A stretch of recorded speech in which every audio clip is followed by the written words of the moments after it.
Today we're choosing the best game feature added from every single season of Fortnite, and we got to start with Chapter 1, Season 1.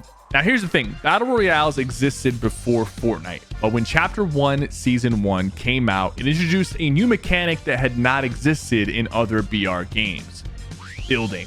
This feature could get its own video. It completely transformed the Battle Royale landscape and gave Fortnite an advantage against all the other Battle Royales out there. Building became the core of Fortnite. It's what made it stand out. It's what got it to get millions and millions of players. And without it, Fortnite would not be where it is today.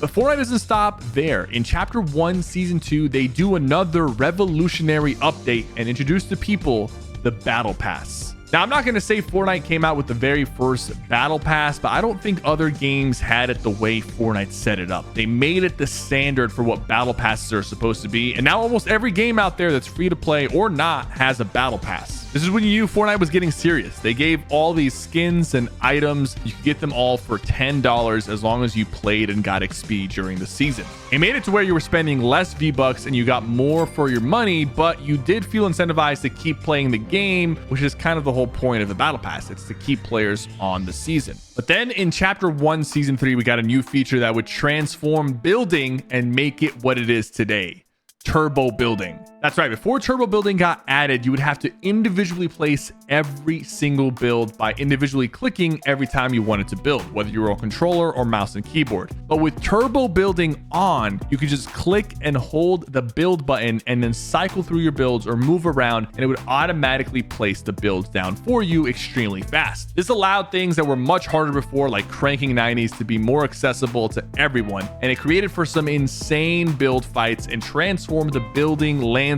entirely. They even once tried to nerf turbo building and everybody hated it, so they reverted that change. So now they make building more accessible, but in Chapter 1, Season 4, they gave us something else. Something that would make the skill of your average Fortnite player explode: playground mode.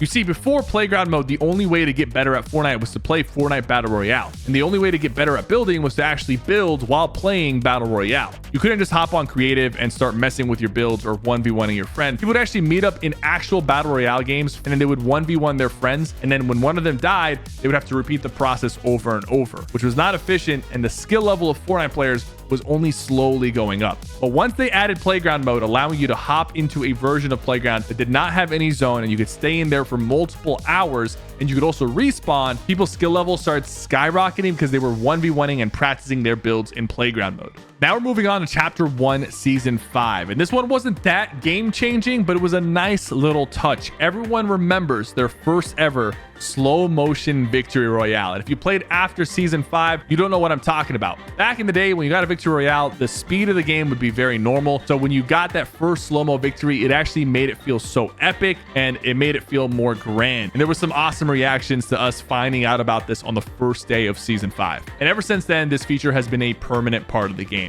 In Chapter 1, Season 6, Epic decided to test a new feature, glider redeploy, except it was always on. Before this, you would have to have a glider redeploy item, which had a limited amount of uses. But in Season 6, they enabled anybody to be able to redeploy, even if they didn't have a glider redeploy. So you could just jump off any building and just pull out your glider, as long as you were high enough. This made rotating on the map extremely easy. All you had to do was build up a few ramps, and you didn't even have to worry about getting shot out because you could pull your redeploy at any point while you were falling. It also made build fights a lot less risky because you could just crank up to max height, and if somebody chops you guys out, you could just redeploy and fly away. Now, I'm not gonna lie, I was not a fan of this feature. I'm still not a fan of this feature, and I hope it never returns. But it did definitely change up the pacing of the game and made the game feel a lot more different. They eventually removed this feature and then added it back as a glider redeploy item in Season 7. And speaking of Season 7, we have a mechanic that to this day people still beg for, and they have gotten it in different ways: siphon. In Season 7, Epic enabled siphon in all modes. That's right. If you killed somebody in Battle Royale, they would drop 50 wood, brick, and metal, and you would get 50 health or shield, whatever you needed. This created some insane W key lobbies where people were dropping 20, 30, and 40 bombs, and it also made it to where the better players in the lobbies players were winning more consistently, which is why eventually Epic took this away. I'm not gonna lie, as a good Fortnite player, this was some of the most fun I had. Between season 7 and season 8, the siphon mechanic made the game feel so much more fresh. I was playing so much more aggressive, and a lot of people really improved in skill during this era. The honorable mention of a new mechanic added during the season was the first ever mythic, the mythic infinity blade, but I think siphon was the more important feature added during that season. But in season 8, we got something that would completely transform Fortnite permanently, especially if you were playing squads: the Reboot van. Yes, we did not have reboot vans all this time. Before season 8, if you died and got thirsted, you were out of the game until your teammate either clutched up and won or died and backed out. But in season 8, we have a fix for that. They added the reboot van and the reboot cards, where your teammates would have a few minutes to grab your card and reboot you. And it's honestly been one of the best changes they have added to the game. But it wasn't Fortnite's original idea. That's right. Fortnite took inspiration from Apex Legends, who had a similar reboot mechanic, and they made it into their own. Some say that might be a little scummy, but I think it's smart when games borrow from each other but make it in their own way. If you thought playground mode made things sweaty, in Chapter 1, Season 9, Epic implemented a feature that would make the game permanently sweaty forever: tournament mode. This is when we started getting into the World Cup era, where players started to get really serious about their skill, going for the $100 million prize pool that they had set up for that year. There were a lot of cups, a lot of qualifying rounds, and a lot of money to be made, so people were sweating their balls off trying to get better at Fortnite and do well in these tournaments. And to this day, we still have Fortnite tournaments because of it starting in Chapter 1, Season 9. Chapter 1, Season X had a lot of crazy different features, but a lot of them were really hated, like the mechs or zombies at retail or taco time in Greasy Grove. But one mechanic that people actually liked was the moving floating island. This was added later in the season. It was similar to the floating island in Season 6, but it had a motel on top of it, and it was actually moving on the map throughout the match. This was cool because it made every single game feel a little different, and the map was constantly changing. Chapter 2, Season 1 introduced a lot of new mechanics, from being able to fish, pick up knocked enemies or teammates, but most importantly, being able to swim. You see, you couldn't swim back in the day, so all the water was shallow and would make you move slower. But now Fortnite had the ability to allow players to swim and made deeper water, allowing for some interesting movements on the map. They eventually needed to add swimming so they could be more creative with the map itself, and I'm glad they did in Chapter 2. And something else we never had before Chapter 2 was NPCs. In Chapter 2, Season 2, they added bosses and henchmen and the vaults to the map. So this is all going to be under one. This really made the game feel a lot more alive, actually being able to run into NPCs that weren't other players. Some of them dropped extremely powerful mythic items like the drum gun. Some of them also dropped key cards, allowing you to get a ton of loot early in the game. It really changed up the way people dropped on the map. People really focused on dropping at POIs that had the bosses and the key cards to get a ton of loot. And it was a very, very fun season, besides the fact that it was really long because of all the delays. Now in Chapter 2, Season 3, we got cars added to the game. We did have vehicles before, like the quad crasher or the ATK or the shopping cart, but these were real vehicles. The cars with the gas, it allows you to move around the map extremely well. It allowed your entire squad to hop in the SUVs. It actually really changed the way the game was played, and a lot of people were worried that cars would ruin Fortnite, but I mean, some people still think that they're not good for the game because people run away with cars all the time, but that could be addressed in a different way. But I do think cars, ever since they've been added, will forever be in the game, especially now that they're selling car skins. This is like guaranteed mobility. No matter what season you're in, you're never going to really get caught in the storm because there's always a car on the map ever since this season. Chapter 2, Season 4, we got the addition of Superpower mythics. These were different than the other mythics added before. They weren't just weapons that were OP. These were actual abilities you could use from the Marvel universe. And people went absolutely crazy for this. Whether it was the Iron Man Unibeam, lasering people across the map, or using the Wolverine claws for movement, or the Silver Surfer board to redeploy, there were all these different mythic abilities being added. And this kind of opened up the room for Fortnite to get a lot more creative with future mythics and future abilities they added to the game. Next up in Chapter 2, Season 5, we got the addition of the gold system. This one is also overlooked and has been in the game ever since. The only time it got removed was during the OG season and during the Chapter 2 OG season because there wasn't gold back then. But outside of that, they've been in the game and they've been used in a lot of different ways, from buying things from the vending machines. And now very soon, you're going to be able to use gold to buy your teammates' reboot cards and reboot them. It allowed Fortnite to do a lot of different things with the gold system. And they even incorporated the gold system into seasons like they did right now with the crime season. Next up, we have Chapter 2, Season 6. Epic introduced the mechanic of animal taming. I'm not gonna lie, this was kind of mid. It's probably the worst added mechanic. I mean, it's kind of fun, it's kind of cute, but it doesn't really change the gameplay that much. They also added crafting, but that was even worse. That was just more like a chore, so you can actually use real weapons instead of using the makeshift weapons. I mean, this season was just horrible, and the new mechanics they added were also horrible. But things got interesting next season because in Chapter 2, Season 7, they introduced the Mothership minigame. This was actually a super underrated feature, and it was very, very fun. In the middle of a match, the Mothership would show up, and if you were underneath it, you would get abducted and forced to play a mini game where you had a limited amount of time to collect these vault orbs. And if you collected enough of the orbs, you could actually upgrade the rarity of what loot you would get after the mini game ended. If you went all the way up to legendary, you would have a limited amount of time to loot up these special chests that would give you all legendary loot. You had to be quick, but if you were fast enough, you could come out with a ton of loot and be stacked for the rest of the match. It was actually a very fun idea and made the mid game feel a little bit more exciting. In Chapter 2, Season 8, we had the sideways zones. So it was this orange bubble that would appear on the map. And if you went inside, it spawned waves of cube monsters, and you could destroy them for shields and for extra loot and weapons. The amount of monsters that spawned was different depending if you played solos, duos, or squads. And after you completed it, you would get a ton of loot and a ton of ammo. The sideways weapons themselves were not that good, but if you completed this little mini event, you could also get other weapons that were actually much more useful. Now we're starting off with Chapter 3. In Season 1, they added a game-changing feature. It could be between sliding, and it could be with the first-person assault rifles. I'm going to give it to sliding because that really changes how movement in Fortnite works. Unlike hurdling, sliding is actually used every single game. Using it to slide down hills very fast or slide around a corner and one-pumping your opponent, it really sped up the pace of the gameplay. This mixed with sprinting as well, which came the next season. But sliding really elevated the game's movement, and people were using this very quickly in their gameplay, and it became even more useful the next season because in the next season we have a lot of new mechanics. We have mantling, we have tack sprinting, and we have zero build.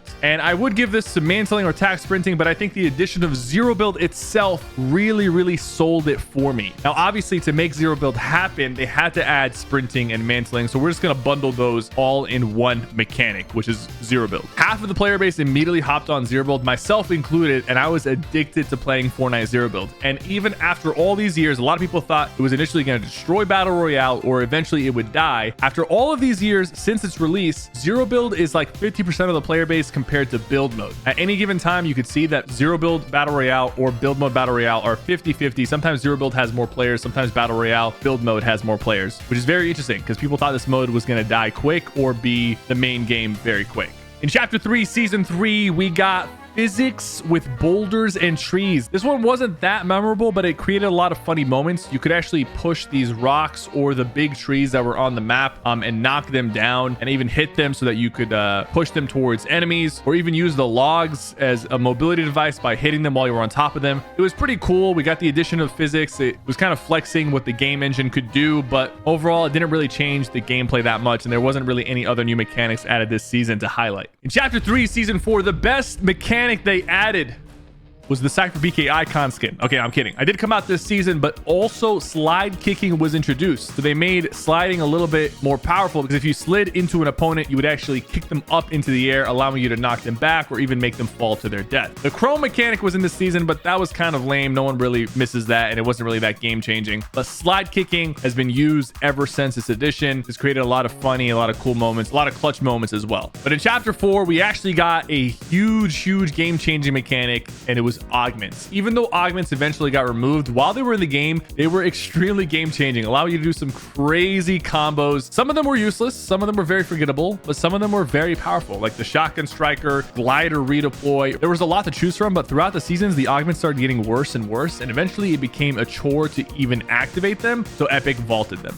But in Chapter 4, Season 2, we got something added to the game that has still been in the game even now in Chapter 6, the floating loot island. Halfway through the match, a floating island would appear with a capture point. If you captured the flag, it would give you a bunch of loot, including some mythics that you could only get from the island. They kept it in the game ever since adding it, and at first it gave the mythic overclocked pulse rifle, which is the best AR ever added to the game. But throughout the seasons after that, it also gave other mythics. And now in Chapter 6, we still have it, but it looks a little bit different because it's the boss island for Shogun X, but it's the same mechanic that they added back then. Chapter 4, Season 3. Best mechanic is actually just a weapon. called the Mammoth pistol. Yes, they had the mudslide, which was kind of lame. No one really cares that much about that. But in my opinion, the best thing they did in chapter 4 season 3, it wasn't the mudslide, it wasn't the Optimus Prime collaboration, it was just the Mammoth pistol. This gun makes playing any season so much more enjoyable. And yes, I know it's not a feature, but we're going to count it as one because of how good this gun is. In chapter 4 season 4, we got a new mechanic called the forecast towers. These are still in the game right now. Basically, about halfway through the game, these towers would be activated. There'd be an NPC that spawns. If you kill the NPC, you get the key card. You can see where the future zones are. There was actually an augment that gave this same effect, so it's basically like a version of the augment, but you have to defeat the NPCs. This is extremely useful, especially in tournaments and in FNCS, and they have kept it in the game ever since. And in chapter 5, we got a brand new map, but we also got the addition of medallions. So now the bosses, instead of just dropping a mythic weapon, also drop a medallion. And these medallions have transformed over the seasons since they got added. Initially, in chapter 5 season 1, they only gave you shield regen, and you could stack all 5 and turn into a mini boss. Then they got nerfed, but it would just give you shields. In future seasons, they started giving you other special effects like dashes and abilities and all this other stuff, but it was the starting point of the medallions, and we still have them now in chapter 6. In chapter 5 season 2, we got the Underworld green stick stash. This was a very good mobility item. If you walked into the green water, you would get the skulls and you could dash around with them. You would consume 1 skull per dash. It was kind of like having the 0-point effect, but permanently until you used it, and these were used all the time. There was also the medallion that you would get from Grimgate that gave you the skulls, and they would regenerate over time. And Peterbot and Poyo ended up using this medallion and the Cerberus shotgun to win all of the cash cups and FNCS, which was insane. In chapter 5 season 3, we got the addition of car attachments and nitro. This one was also kind of sketch. Nitro was really cool, but it was just kind of like a speed buff. I'm gonna have to say the car attachments was probably a little bit more game changing, but it only lasted during that one season. The cars were extremely broken, extremely powerful. I'm not gonna lie, it was fun for the first like 10 days. I had a good time. After that, it got a little bit repetitive, and people, really were hating on this season. I feel like people either really like this season or they really hate it, but most people really hate it. In chapter 5 season 4, we got the Isle of Doom. This was a new way to bring bosses like Thanos back onto the map, but with Doom instead. So basically, throughout a match, there would be a random chance for the Isle of Doom to spawn in instead of the regular spawn island that would come in. And if you went up there and captured it, you would turn into Dr. Doom yourself, turning into a mini boss and absolutely destroying the entire lobby. They actually ended up reusing this mechanic recently with Godzilla, and I'm expecting them to use it in the future again. Overall, I do like this mechanic. I just wish the island spawned in a little bit earlier in the match, because by the time you turn to Dr. Doom, there's only like 5 to 10 other players to fight, so you didn't really have that cool moment where you were fighting the entire lobby as Thanos, like with Dr. Doom. Chapter 6 season 1, we had a lot of mechanics getting added. We had the void mass teleportation, we had sprites, we also got the return of a very beloved mechanic, hitscan. I honestly think the best thing about chapter 6 season 1 is that we do have hitscan back. I personally was not a fan of the projectile based weapons. I feel like hitscan's a lot more rewarding. It feels a lot more Fortnite. Projectile weapons need to be reserved for sniper rifles or more realistic games like Call of Duty or PUBG, but for Fortnite, hitscan just makes sense. I would say sprites is a close second. They're still in the game right now. They're very adorable, but I think sprites will eventually get vaulted, but hitscan is here to stay, hopefully. Chapter 6 season 2, we got the addition of Gold Rush. This is a unique new mechanic that they added. The speed boost is one thing. We've seen that in different ways, but the fast farming that you get from Gold Rush is actually insane. You could go from 0 bricks, 0 wood, 0 metal to 500 maxed out. A close second to this would probably be the Dill Bits edition, being able to get the Dill Bits from the vault and then go to the black market. I am a fan of the black market, even though I feel like it gets camped a lot, and sometimes it kind of is going out of your way to go get those weapons. I do feel like it's a really good addition to the game, and it makes, the vault process a little bit of like a two-parter. First, you break into the vault, then you go into the black market, instead of just getting all the weapons just from the vault. But I still got to give it to Gold Rush because I feel like it's a little bit more unique of a mechanic and a little bit more interesting to play with. Let me know what you guys think. Is there any unique mechanics that I didn't cover that you feel like I looked over? Let me know in the comments, and don't forget to like and subscribe.